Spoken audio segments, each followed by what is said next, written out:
Buenas tardes. Estamos en la Semana Cultural de Hermandades del Trabajo en el centro de Madrid. Y hoy vamos a hablar un poquito, antes del sainete que tenemos preparado, del costumbrismo en la literatura como testimonio vital de una sociedad.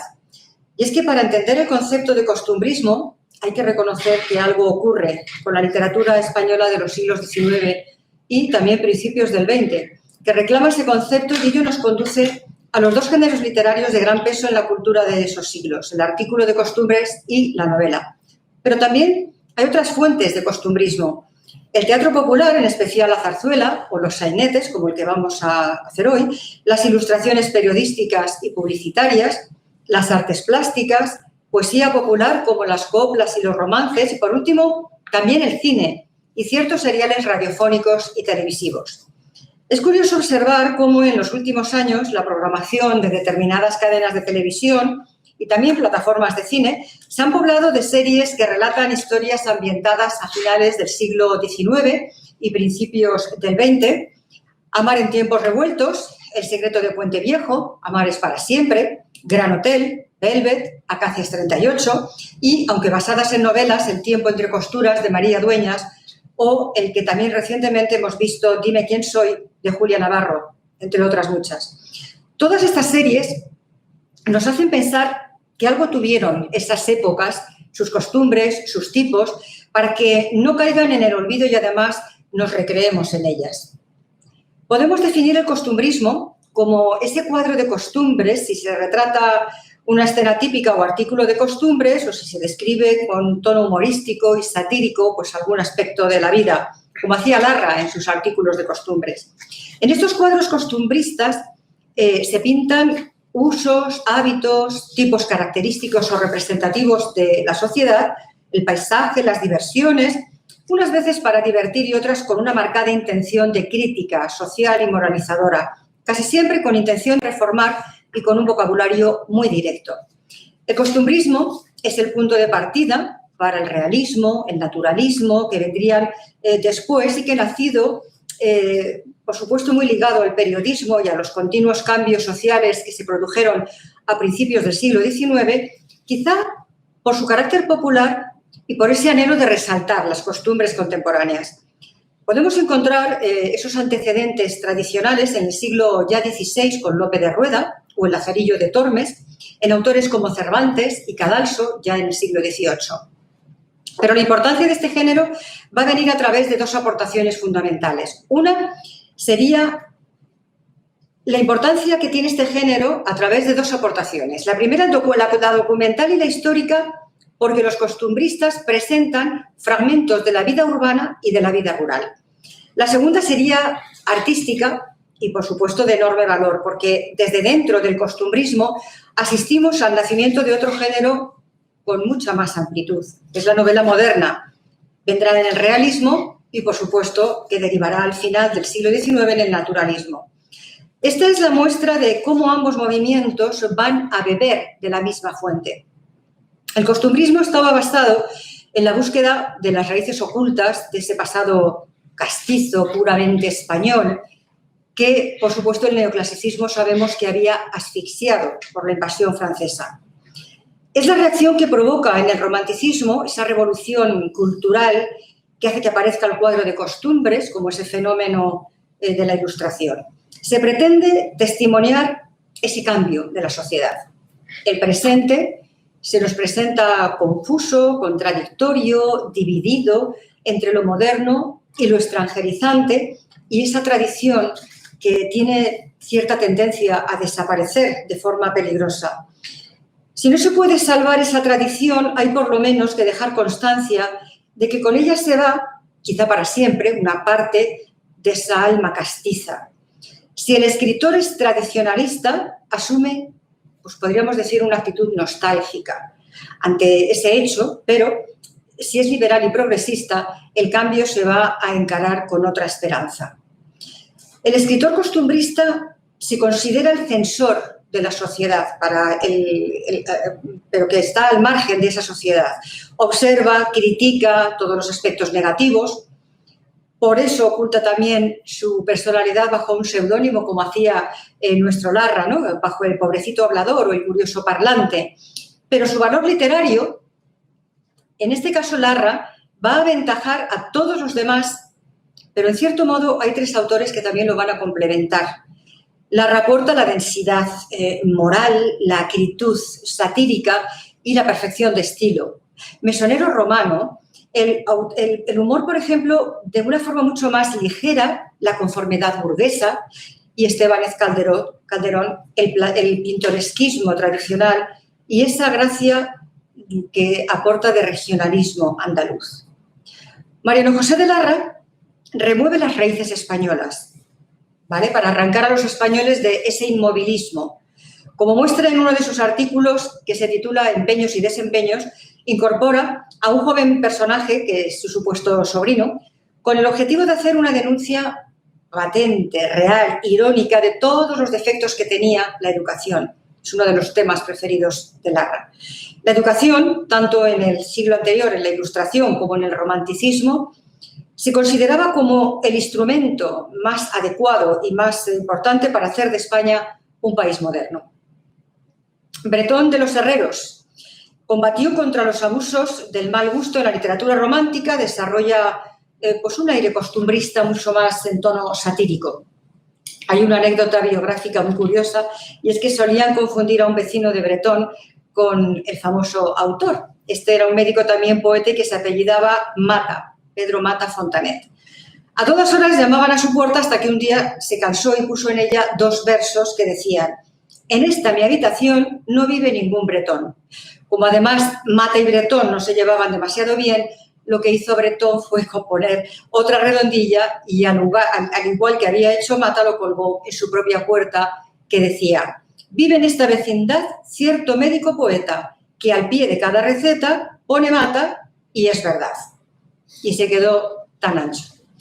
Cecilia Boldefaber, Fernán Caballero, que tenía que firmar para no aparecer con un nombre femenino, española de origen suizo que hubo de valerse de su seudónimo para publicar unas obras que en su época no eran muy fáciles de publicar bajo el nombre de una mujer.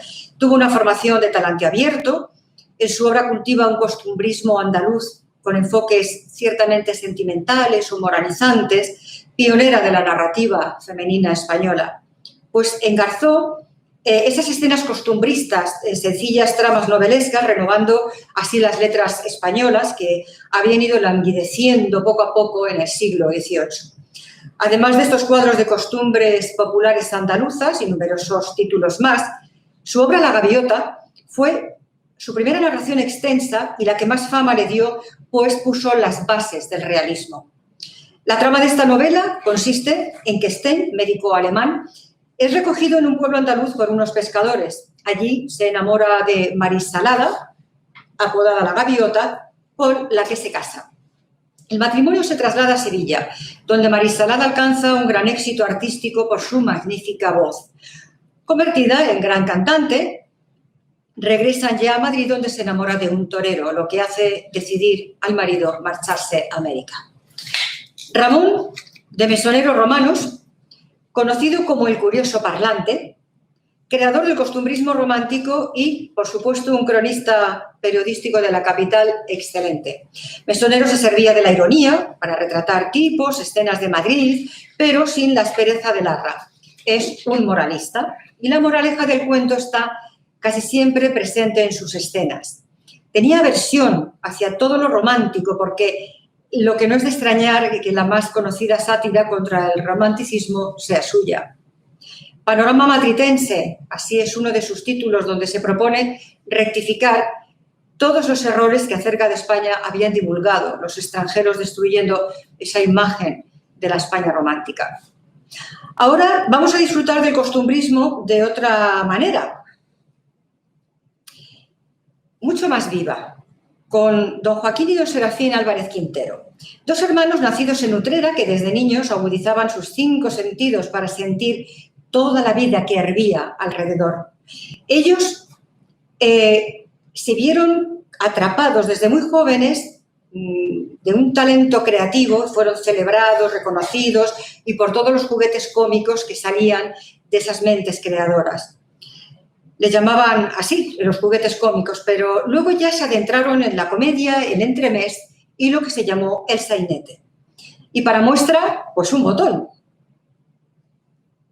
Vamos a hacer una lectura dramatizada de una recreación del sainete Mañanita de Sol que ha adaptado Gary.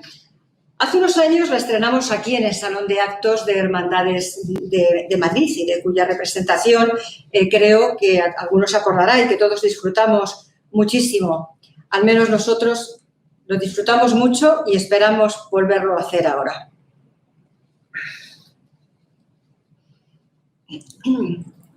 ¡Uf! ¡Hombre de Dios! ¿Es a mí? Sí, señor. A usted. ¿Qué es lo que pasa? Que me ha espantado usted a mis gorriones que me esperan cada mañana como agua de mayo para que les dé sus miguitas. No sé qué pretende usted. El paseo es público. Hay que ver.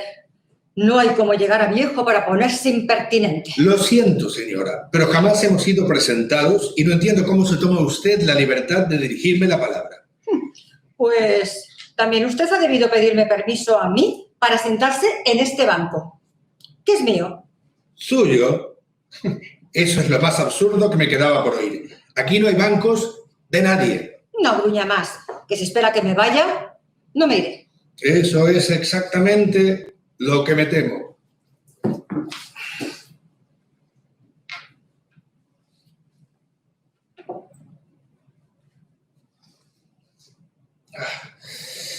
Si regalan un poco no perderíamos nada.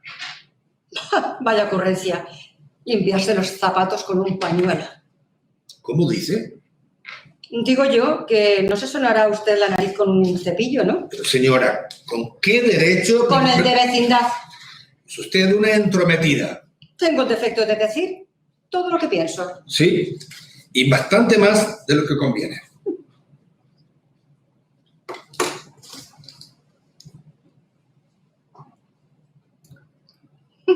Ah, ¿creí que iba usted a sacar ahora un telescopio? Perdone. Que debe de tener usted muy buena vista. Como 4 veces mejor que la suya. Sí, se conoce que sí. Y ya está bien, señora. Déjeme en paz. He venido a leer y no estoy por la labor de darle a usted más panique. Pues con callar. Está todo arreglado. Eso mismo digo yo.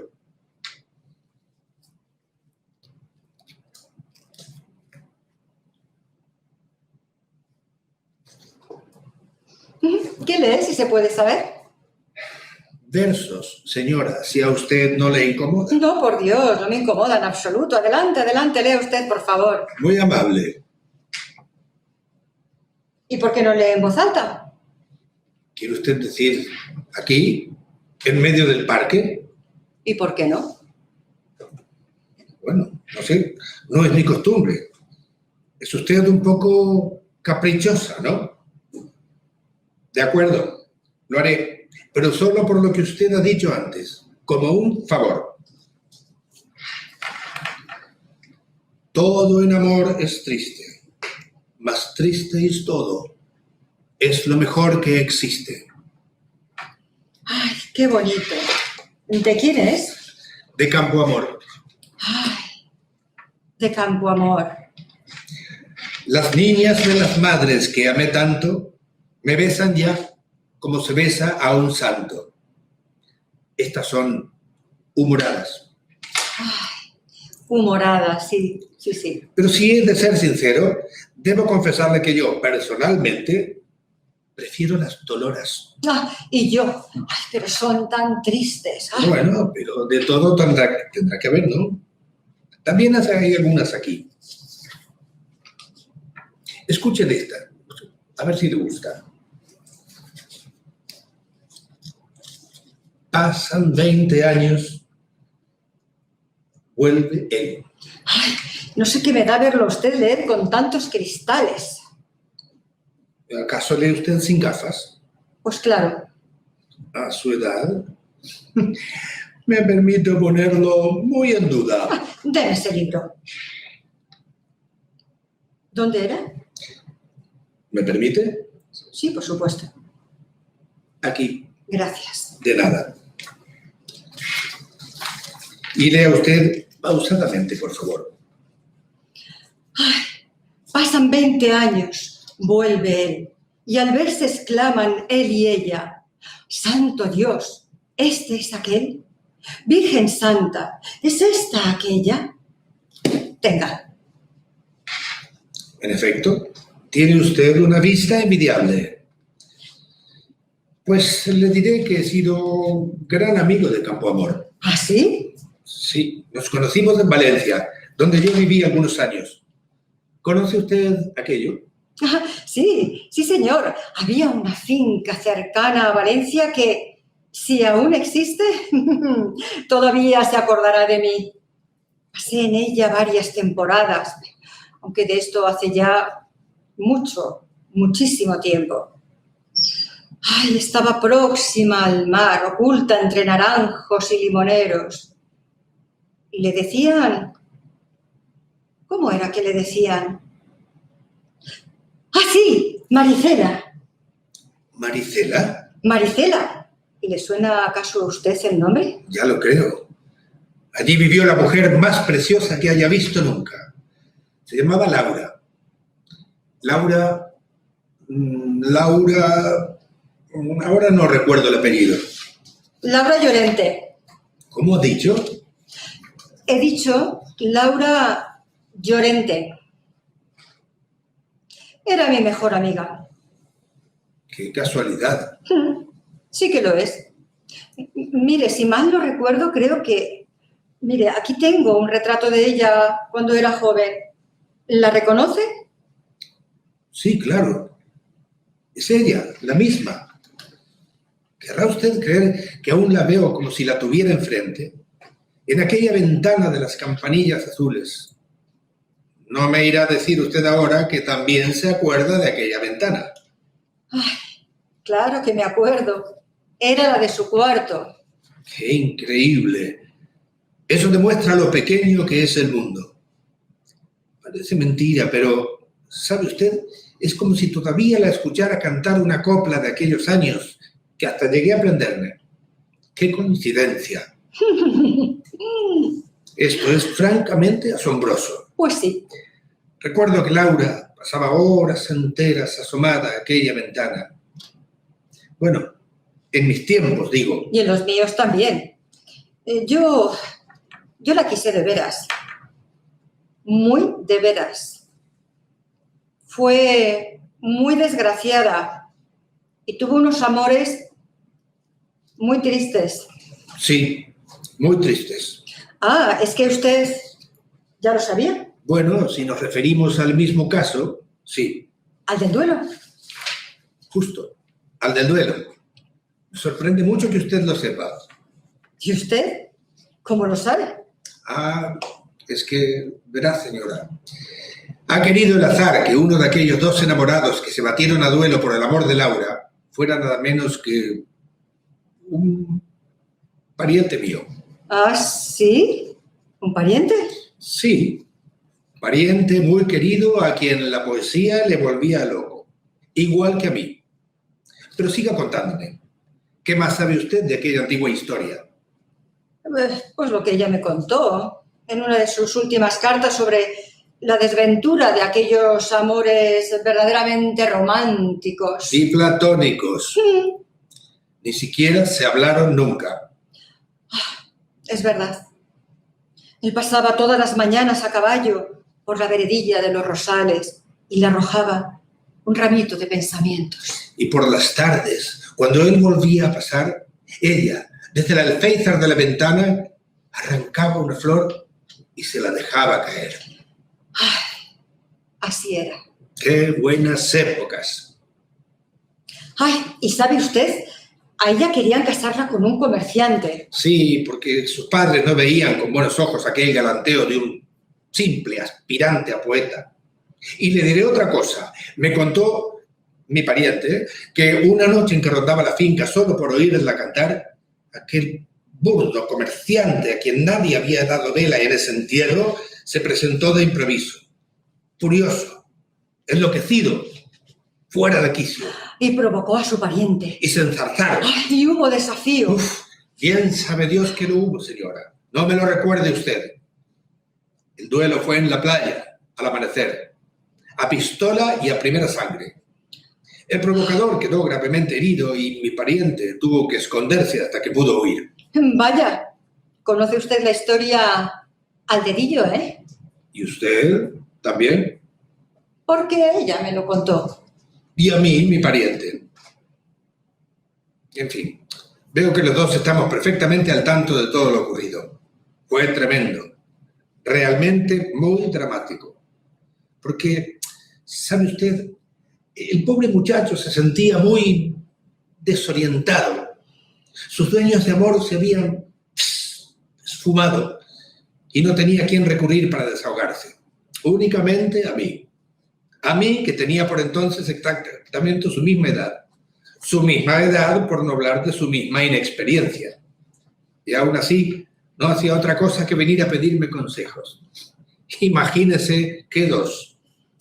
Entonces, ¿fue usted acaso quien aconsejó a su pariente que no volviera a pensar en Laura? ¿Yo?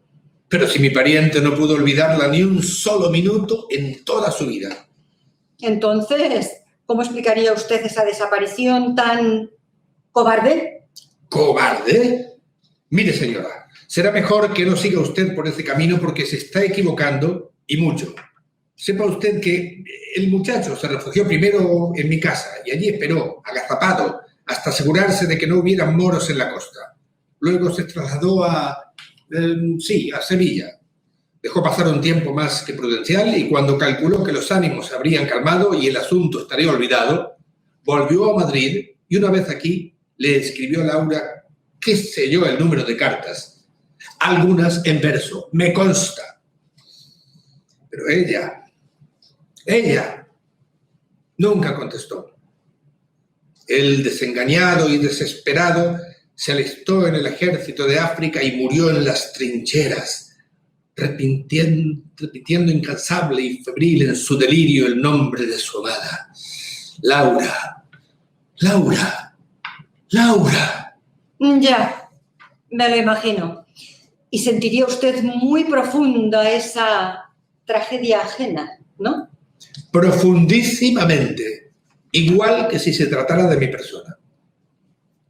En cambio, ya. En cambio ella, la ingrata, al mes o así, indiferente a todo cuanto la rodeaba, andaría ya revoloteando alegremente por su jardín, cazando libélulas y maripositas. Ah, no, eso sí que no se lo consiento. Le he dejado pasar varias cosas, pero esta sí que no. Señora, no nos engañemos. Es condición de mujeres. Pues será condición de mujeres. Pero ahora mismo se va a sentar usted ahí quietecito y muy atento que le voy a explicar cabalmente cómo sucedieron en realidad las cosas. Por favor, señora, no me trate usted como si yo fuese una criatura. Está bien, la siento y la escucho, pero no se ofusque así, que tampoco es para tanto. No estoy ofuscada. Y sepa usted que mi amiga esperó noticias un día, una semana, un mes y hasta un año. Y jamás llegó ni una sola carta. ¿Ni una sola? Ni una. Qué raro. ¿Y no sería que el cartero no podía llegar hasta la finca Maristela? El cartero podía llegar perfectamente hasta la finca Maristela y hasta donde fuese. Faltaba más. Entonces, no sé, no me lo explico. A no ser que... Claro, ahora caigo. Eso ha sido que sus despóticos padres, siempre tan vigilantes, se encargaron de impedir que mis cartas llegaran a sus manos. ¿Cómo? ¿Ha dicho usted sus cartas? Sí, porque me he equivocado, pero he querido decir las de mi pariente. Es que ahora el ofuscado soy yo y me confunde usted con tanta pregunta que me hace. Sí, entiendo. Así que haga el favor de terminar de contarme de una vez esa versión tan suya de los hechos. Muy bien, de acuerdo. Una tarde, a la puesta de sol, con el primer lucero de la noche, salió resuelta camino de la playa de aquella playa donde el favorito de su corazón se jugó la vida.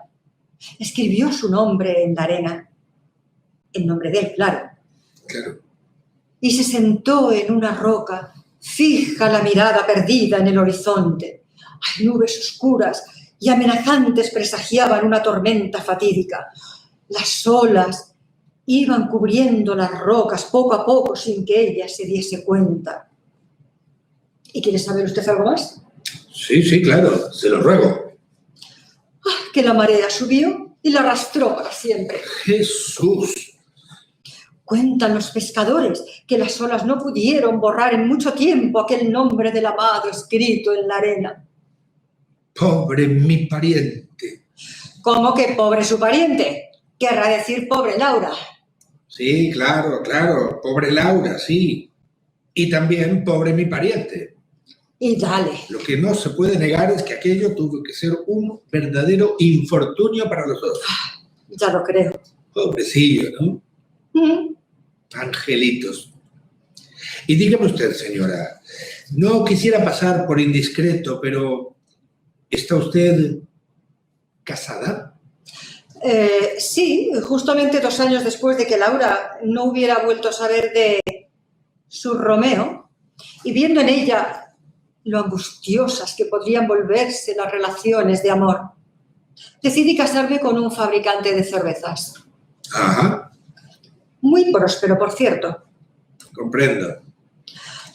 Pero ahora no. ¿Ah, no? Ya no estoy casada. Mejor así. Ahora estoy viuda. Oh, perdone cuánto lo lamento. Gracias, pero eso pasó ya hace tiempo. Menos mal. ¿Y usted? ¿Está casado? Oh, no. Después de aquel patético episodio de mi pariente, tomé muy buena nota y me fui a París. Me fui a París con una bailarina. Vaya. Qué decisión tan valiente. Señora mía, los corazones siguen palpitando y las vidas deben continuar. Bueno, pero a fin de cuentas, ¿ha visto qué encantador ha resultado por la casualidad que nos uniera esta aventura tan añeja y que hayamos podido hablar como si fuéramos viejos amigos? Sí, y eso que hemos empezado riñendo. Claro, porque no me dirá usted que es propio de caballeros espantar a los gorriones cuando una dama les está echando miguitas. Por favor, señora, no me vuelva usted ahora con esas. Yo venía muy preocupado, dándole vueltas a varios asuntos muy serios y sin intención de ofenderla, bastante más importante que sus gorriones y sus miguitas. Bueno, ya hemos discutido suficiente. Será mejor que lo dejemos. Ahora no vamos también a discutir por esos dichosos gorriones que después de todo tampoco se van a morir porque yo no les eché 3 miguitas. Así se habla. Que se esperen. Por supuesto. Se lo tienen merecido. ¡Ay, qué bien se está aquí! Sí. Se presiente en la brisa la llegada de la primavera. Me pregunto, ¿qué hora será? Ya se lo digo.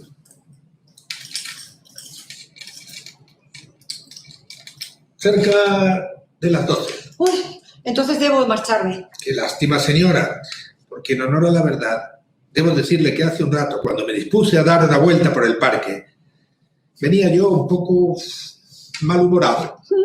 ¿Malhumorado? ¿Qué va? Traía usted el genio endiablado. Sí, señora, lo admito y me disculpo, pero me agobiaban ciertos problemas y no podía adivinar que me encontraría con una dama tan encantadora y con una memoria tan prodigiosa. Gracias, es usted muy gentil. ¿Volverá usted mañana? Bueno, si es una mañanita de sol como esta, seguro que sí. ¿Y usted? Quizás vuelva yo también, no lo sé. Vuelva, por favor, señora mía, que he tenido un honor muy grande y un placer inmenso. Y yo, una verdadera satisfacción. Entonces, ¿hasta mañana? Bueno, dependerá del sol, podría ser, pero me figuró que elegirá usted otro banco para sentarse, ¿no? No, señora. Elegiré precisamente este. Bueno, de acuerdo. Aunque este banco me pertenezca a mí, no me importará cederle a usted la mitad. Muy generoso de su parte, señora. Hasta mañana entonces. Hasta mañana. ¡Santo Dios! Este es aquel. Virgen Santa, ¿es esta aquella? Viejo embustero. ¿No ves que el tiempo lo cura todo? Vaya granuja que eres. ¿Y qué disparate era ese de una muerte tan tonta en las trincheras que te has sacado de la manga? ¿Acaso te creíste que improvisando finales trágicos me ibas a ganar? ¿Tú? ¿A mí? Bueno, y aquí esperemos que hayamos disfrutado todos con esta pequeña muestra del humor de los sainetes de los hermanos Quintero, y con ello nos despedimos hasta nueva ocasión. Gracias, adiós.